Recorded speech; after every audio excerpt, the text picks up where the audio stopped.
From the Library of Congress in Washington, D.C. The man I have the honor of introducing today needs little introduction to a literary crowd such as this. With 23 books to his name, Richard Rhodes is among the most prolific authors here today. His best-known work may be The Making of the Atomic Bomb, for which he won a Pulitzer Prize in Nonfiction, a National Book Award, a National Book Critics Circle Award. And it was the first volume in a series about the makings of the nuclear age, a project that has absorbed him for more than 20 years. His new book, for which he's on a book tour at the moment, is the fourth and final volume in that epic series, The Twilight of the Bombs. It examines the civilizational changes brought about by nuclear technology in the post-Cold War years, the securing of the former Soviet nuclear arsenal, the first Iraq War and the lead up to the second, the prospects for nuclear abolition, and an issue that I think preoccupies us all here today, the risk of nuclear terrorism. But when I mentioned to one of my colleagues that I'd be introducing Richard Rhodes, he said, "Aha, the nuclear bomb guy." Many of you probably think of him that way, but take a quick spin through a list of his published works, and you'll see what a diverse and accomplished author he is. He's written about dogs and courser horses, two of my favorite subjects, about greeting cards and cannibalism, about sex and soybeans. And he's done it in the Rolling Stone and the Journal of Chemical Education, in Playboy, and of course in the pages of the Washington Post. Among his 23 published books are 4 works of fiction, a personal memoir, and a biography. He's been host and correspondent for public TV's Frontline, and he's written at least one play, Reykjavik, based on the historic 1986 summit in Iceland between Gorbachev and Ronald Reagan. Most of what he's written is what I would call nonfiction, and what he, I think, has another term for, and I'm going to ask him to elucidate that for us a little bit. Let me invite him to explain it and tell us more about the Twilight of the Bombs. And also, for anybody who'd like to hear more from him, he will be speaking and signing books at Politics and Prose tonight at 6 o'clock. So please invite your friends along to that too. Thank you.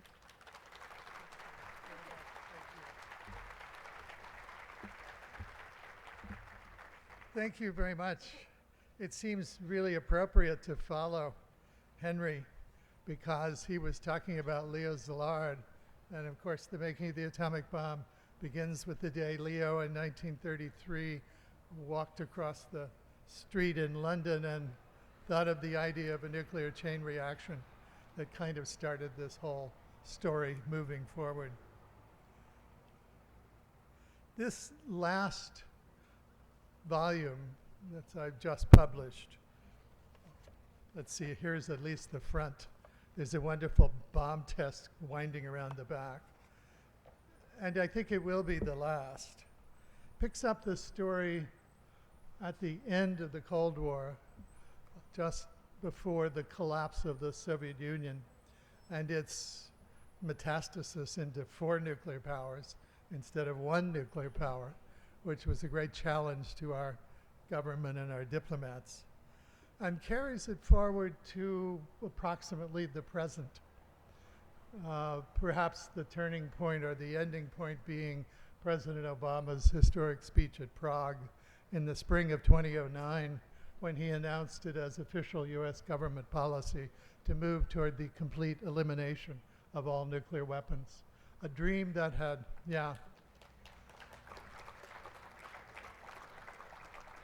a dream that had also been a theme of President Ronald Reagan's life, who he had indeed, since the end of the Second World War, been puzzling over the question of how you could get rid of nuclear weapons. But he turned to a technological solution to the problem. So in my play, where Robert Oppenheimer comes back to life from the dead, because I needed a character who could stand outside the story and comment on it. And of course, Robert Oppenheimer being Robert Oppenheimer, as soon as he steps on stage, he takes over the play. But be that as it may, at some point Oppenheimer says to Reagan, well, but you know, you're trying to solve a problem that's a political problem with a technological solution. And then Reagan says to him, well, isn't that what your bombs were anyway? And he was right. He is right. We got into this business during the war because we feared that the Germans had a considerable lead. We continued it because we were frightened of the Soviet Union's capabilities, and we continue it after the end of the Cold War with considerable difficulty in rationalizing why we still need so many nuclear weapons in our arsenal. So I pick up the story at that point and deal with the serious problems we had in trying to put the nuclear genie that was now spread across 4 countries, not only Russia, but also Belarus, Kazakhstan, and Ukraine. How we convinced over the next 5 years those countries other than Russia to send their arsenals back to Russia, to sign the Nuclear Non-Proliferation Treaty and become non-nuclear states. And that's quite a story in itself. But there was so much more going on. The image that I opened the book with is the sentence, "When the ice broke on the river of history at the end of the Cold War." And because the world had been so polarized for the previous 40 or 50 years, it's true that in a sense everything came loose, and each individual nation state had to think about finding or adjusting its relationship to the rest of the world. And I think that accounts for the diminished fifth of new third world nuclear powers, a very few of them, but certainly North Korea and Iran, and Pakistan, that emerged after the end of the Cold War as those countries tried to figure out where they were and what their relationship would be with the new world that was no longer bipolar but was now multipolar, multilateral. One of the things that I write about and that I think you will enjoy in this new book was the inspections in Iraq after the first Gulf War. You remember that President Bush the first elicited an argument about an Iraqi nuclear weapons program as one reason for that war. It turns out that the reason he did so is that he was concerned that after we cleared the Iraqis out of Kuwait, it might not be possible in terms of international politics to justify continuing into Iraq and reducing the scale of Iraq's military forces, which was the plan. Therefore, he had to invent, which he did, an Iraqi nuclear program. We did not know there was such a thing at the time. There were hints, but no real evidence. So imagine everyone's surprise after that very brief war when it turned out there were indeed Iraqi nuclear facilities under development all over the country. A very large-scale program that in some ways corresponded to the Manhattan Project here in this country, in that they were trying different methods for enriching uranium and so forth. The stories that I heard from David Kay and Bob Gallucci, who were the 2 Americans who led those inspections for the IAEA and for the United Nations, were wonderful cops and robbers stories, among other things, because our guys with some kind of broken down UN Land Rovers were chasing the Iraqis around their own country. In particular, we had hints that they were using an old World War II technology to enrich uranium, which is called calutron, or electromagnetic isotope separation, that involved magnet cores that weighed 60 tons and were about 15 feet in diameter. They were big discus-shaped soft iron cores for the big magnets that would separate the different isotopes of uranium and enrich it thereby. The Iraqis were loading these huge magnet cores onto tank transporters, which are huge flatbed trucks. And as we came in the front door in our Land Rovers, we, the inspectors, they were driving out the back door of the base with these magnet cores on big trucks. So Bob and David talked about chasing around, being fired into the air by the Iraqis because they were trying to get television footage of this equipment to prove that they'd seen it. And of course, eventually tracking down the materials and either removing them from the country or destroying them by blowing them up. You remember the days when the team was stuck in a parking lot outside the Department of Agriculture in downtown Baghdad because, as David Kay told me, they had found down in a basement room of the Department of Agriculture the actual plans for an Iraqi bomb. And they were determined to get those documents out of that building. And in fact, by the time the parking lot standoff occurred, the documents were already gone. I asked David Kay how they snuck them out, and he said, well, we had these great Kiwi medics who were helping us out. He said, I had a guy on my team who had the worst case of diarrhea I'd ever seen, and he had to be taken out, and the Iraqis agreed to let him go.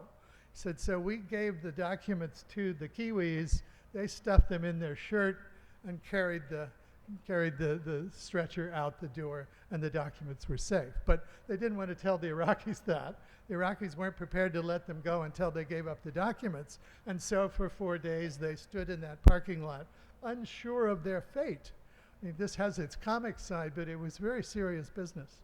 Their lifeline to the outside world was a 1991 type satellite telephone.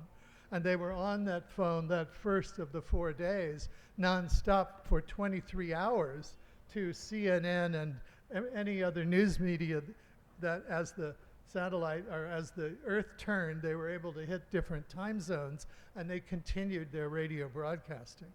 But at the 23rd hour approximately, there was a break, and they hung up the phone, Kay said, and it immediately rang.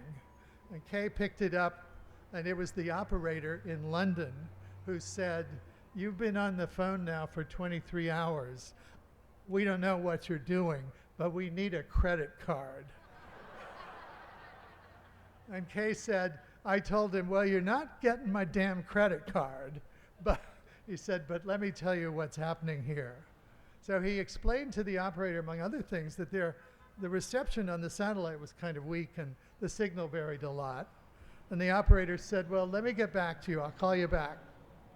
And about 30 minutes later, the phone rang, and the operator came on, and he said, now that we understand what this is about, we're going to move the satellite for you. And they maintained that link until the Iraqis finally gave up and they were allowed to leave.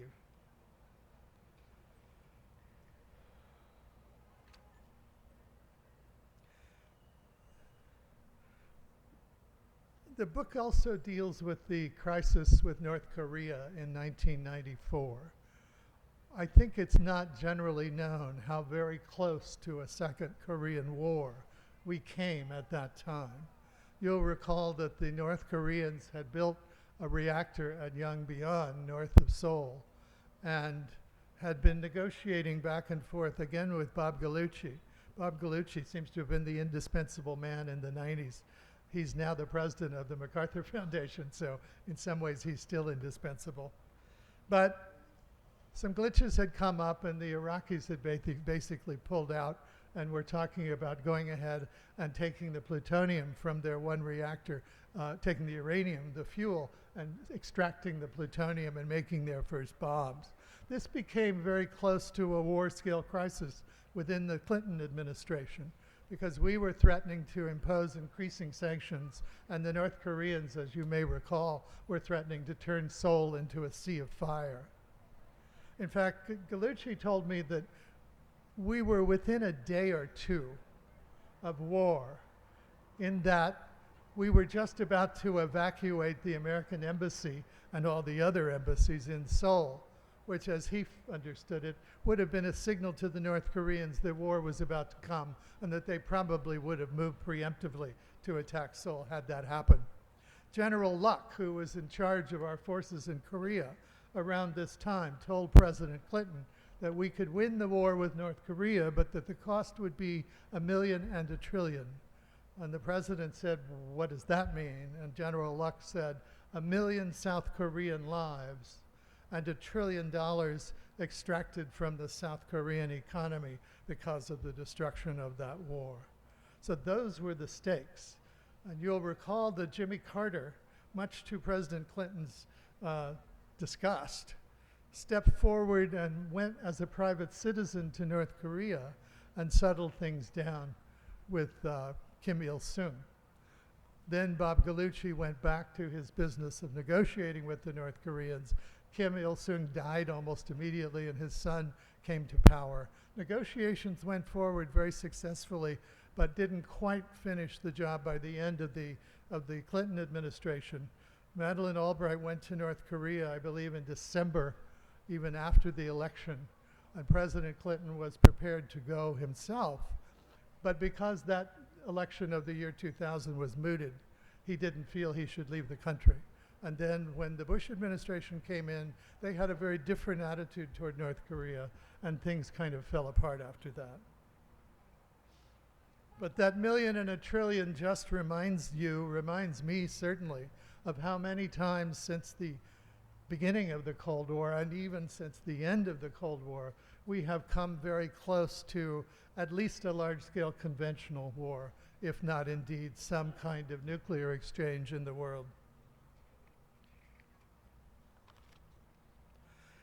So I looked later in the book at the question of how can we resolve this dilemma?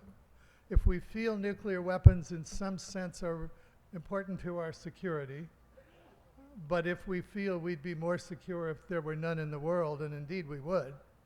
In fact, one of the problems with getting rid of nuclear weapons is that the United States would be, relatively speaking, even more powerful with conventional forces only, given our enormous capacity compared to other countries, than it is now when even small states, such as North Korea, can effectively stand us off with a small nuclear capability. If there's any reason why Iran might be moving toward a nuclear capability, that and Israel's capability are certainly two of the reasons. There was a commission in 1996 called by the Australian Prime Minister, called the Canberra Commission. Richard Butler, the ambassador from Australia for nuclear issues and nuclear disarmament, told me that the most important thing he felt came out of that commission of international leaders on this subject was what he calls the axiom of proliferation. For him, this is the bottom line of the whole question of who has nuclear weapons, who should have them, or how we should get rid of them. And it goes like this. So long as any state has nuclear weapons, other states will seek to acquire them. That means that ultimately, if you want a world safe from nuclear weapons, everyone has to give them up. That's an immensely complicated problem, obviously. Sometimes I think saying we have to all disarm our nuclear weapons is like saying we have to settle world peace, and then we won't need them anymore. It's almost that complicated. But it is there as a fundamental fact, which President Obama paraphrased in his Prague speech by saying, which is really kind of the next step in this series of axioms, if we believe that the spread of nuclear weapons is inevitable, then in some way we are admitting to ourselves that the use of nuclear weapons is inevitable. We've dodged that bullet now since the 1949, since the Soviet Union became the second state to acquire a nuclear arsenal. But how much longer will we be so lucky? How many times since those first days have we been within a hair's breadth of a nuclear exchange? I have cited in my works the Cuban Missile Crisis and the Able Archer event in Europe in 1983, when the Soviets thought we might be preparing to attack them and seriously considered striking us first. But I've talked to people who should be in a position to know in our government who have said, oh yeah, those two, but you know, there were a lot more that haven't come to light yet. So we really have been quite lucky. Getting rid of nuclear weapons is going to mean ultimately dealing with conflict situations that are thorny indeed. Most of all, Israel, North Korea, Iran, and in my mind, the country that is going to be the hardest nut to crack, the hardest and most difficult place to convince to give up its nuclear arsenals, our country, the United States. We started all this, we maintained all this for whatever reasons, good or bad or indifferent. A lot of, I think, the Cold War had to do with domestic politics, not with relations with the Soviet Union. You can read about that in this book as well. But the fact is, we're the ones who I think will have the greatest difficulty. And one of the reasons is a simple practical fact. We spend about $50 billion a year maintaining a nuclear arsenal that is basically utterly useless except as a display of potential force. That's a lot of money. It supports a lot of people and industries, and I think it's going to be difficult indeed to wind all that down. Yes, thank you. So let me just quickly end. There's much more in the book, including, and I won't give you the details, you'll have to read it, including the real reason we went to war with Iraq the second time, which I will just say had to do with anthrax, not with nuclear weapons. At the end, I come back to the question, how do we do this? And I look at a model that I've written about before that I'm sure you've read in my books before, but it seems to me as a fundamental model for how you live in a world without nuclear weapons. And that is the model of the public health system. We lived once with a kind of universal scourge, which was epidemic disease. And a few reformers and then later medical doctors and researchers found fairly straightforward ways to identify the source of a disease, to isolate the carriers of a disease, and in a few cases in the 20th century, even to begin the process of eliminating disease, smallpox most of all, which most of us don't even think of anymore. Polio, the elimination is almost complete today. There's been no polio in the Western Hemisphere since 1991, and the states that still have polio cases are not surprisingly the ones that have the least infrastructure and the least support. So I discuss at some length that analogy, and I think you might find it interesting to look at and think about, because we have a success story where millions upon millions of lives were saved and are still saved because of some fairly straightforward ways of thinking about, of relating to the natural world differently from the way we related before. I think the same thing is possible with man-made death as with biologic death, but man-made death is actually a harder problem because people and their motives and their needs, their expectations and their fears are all involved. So let me stop there and take any questions or comments you have. Thank you. Thank you. Yes. At the dawn of the atomic age, some people thought the genie could be stopped, and others thought it was inevitable, just a matter of time. Do you think it could have been stopped, and what do you think people will think another 100 years out? How do you think this will evolve, that thinking over time? Could they have kept the genie pushed down in the bottle, or was the development of nuclear weapons inevitable? You know, I always quote something Robert Oppenheimer once said that I think speaks exactly to this question. He said, "The deep things in science are not found because they are useful. They were found because it was possible to find them." Nuclear fission was an inevitable outcome of the studies of the nucleus of the atom that began in the early years of the 20th century. You reach a certain point and you inevitably find nuclear fission. Once nuclear fission was found, and I say inevitable because scientists all over the world, when they got the word the two German radiochemists had identified this amazing new reaction, scientists all over the world kicked themselves. They understood that they'd been seeing it in their labs, but because they hadn't thought through what was going on, they hadn't identified what it was. And I mean, really, I've talked to a number of them who were just sick for a couple days after this huge discovery was made that they missed just because they didn't think it through. So it inevitably came along. And the idea that this was some sort of Faustian bargain on the part of the scientists, that they all could have gone off in a room somewhere up on a mountaintop and said, oh, let's not do this, is simply absurd. There it was. And the reaction was so fiercely exothermic, so much energy out for so little energy in. And in the context of the discovery having been made 9 months before the beginning of the Second World War in Europe, inevitably people would think of the possibility of a bomb.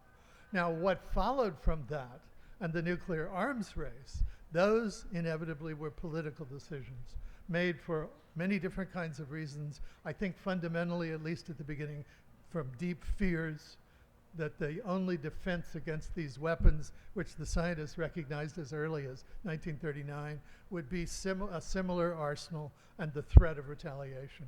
That kept it going for a long time. So I think that's a full answer to that question. Yes? Yes. A lot of people don't know there was this genius, Meredith Gardner, and he broke the undecipherable ciphers that the Soviets used, and this is called the Venona messages. Oh, yes, right. In the 30s and the 40s, and he broke them in the 50s. And if you read the Venona messages, I think you will find some justification as to why we have atomic bombs. But the second thing is, in the Venona messages, I always knew, everyone knew, that Fuchs, Greenglass, definitely Ethel Rosenberg and Julius, they didn't have access to the atomic secrets. A man that was messaged, a young American called Theodore Hall. Yeah. And yet he emigrated to the United States, England. Yeah. He was a Cambridge professor, and he Yeah. died old age. He was never put to death or anything. Right. And he gave the Soviets most of the usable secrets. That's Can true. you comment on Yeah. both of those two things? It's always puzzled me why Ted Hall was allowed to live out his life. I think that suggests that he knew things or had documents or something that our government security people didn't want to see released. That's usually why people aren't touched. But the larger question, I'll just speak to it with an anecdote. Could the Soviets have built an atomic bomb within the time frame that they did, about the same time it took us, without the secrets that were passed to them by their spies? And I corresponded with the Soviet Robert Oppenheimer, a man named Yuli Haratan, in the last years of his life by the new thing email back in the early 90s. And he pointed out that by 1947, they had worked out a bomb design that would be half as heavy, half as big, and twice as powerful as our first bomb, as our Nagasaki bomb. And I said, why didn't you build that one instead of building a copy of ours? And he said, because Lavrenti Beria, who was the monster who ran the Gulag system and was also in charge of their bomb program, had said to them with great contempt, I don't give a damn what you think is a workable design. Build me the American bomb. I know it works. He said it was worth our lives. So we built the American bomb. That's what my government wanted. But then I noticed in looking at the list of their tests, their second bomb test was of a bomb that was about half the size and twice the yield of our Nagasaki bomb. So they built theirs next, after they'd fulfilled the political requirements that were there for them to deal with. Sir? Do you believe that Iran has any interest in a nuclear power program, or is it just solely a nuclear weapons program? I think there's ample reason to believe that Iran is following basically the path that Israel followed. This sort of bomb in the basement, not acknowledge that we're building such a thing or have built such a thing. It was a very successful path for Israel, still is in many ways to this day. It leaves an ambiguity there about their relationship to being a nuclear power, even though everyone knows they are a nuclear power. So that seems to me what Iran is doing, but it's been progressing very slowly, which isn't just the technological problems, although there are plenty of those. Arguably, what they're doing is as North Korea has been doing in a much more blatant way, trying to use their capabilities as a negotiating tool to find some settlement with the United States in particular. North Korea, without question, and you will read this in the book, several chapters that may surprise you amazingly about North Korea's reasons for developing nuclear weapons. Primarily, it was because during the Korean War, we systematically, strategically bombed North Korea back to the Stone Age, just as Curtis LeMay had threatened to do. We particularly destroyed all of their hydroelectric dams, as well as a lot of dams that controlled the flood control for their rice fields. I mean, it's a horrible story. We killed several million North Korean civilians with strategic bombing, just as we had done against Japan during the Second World War, with perhaps more justification in that case. Under those circumstances, the main goal of Kim Il-sung for many years thereafter was to get an alliance with the United States that would allow North Korea to rebuild an electrical capacity, probably based on nuclear power. And it has been for that purpose down through the years, with other things thrown in, needless to say, the presence of American nuclear weapons in South Korea, the long-standing conflict between North and South Korea, basically a long-standing civil war, all that's been there. But underneath it all, and you'll hear it every time you hear about what the North Koreans are bringing to the negotiating table, they want an electrical supply. I mean, that's kind of where we still are. When Bob Gallucci negotiated the deal with them for 2 nuclear power reactors of Western design that the South Koreans would supply, I said, why did you give them that? He said, that's what they wanted. And of course, they would be under international control and all those things. But so it's not always what one reads in the papers, that these are crazy people and so forth. There really is a practical reason why North Korea would like to get a head start on becoming a country like its cousin to the south. They were actually economically better off than South Korea until the late 1970s. And it was then that they decided they needed a program of nuclear development, which may or may not include a bomb. Eventually, it did include a bomb. Do we have any time left? Okay. Thanks so much.